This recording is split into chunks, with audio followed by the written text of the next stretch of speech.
अस्सलामुअलैकुम। अच्छा भाई, पंजाब पब्लिक सर्विस कमीशन की तरफ वैकेंसी आई हुई हैं।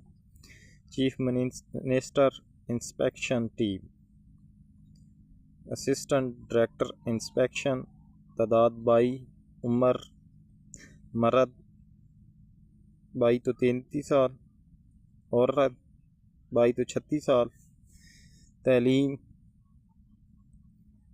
MA MSc या मसावी। Office assistant,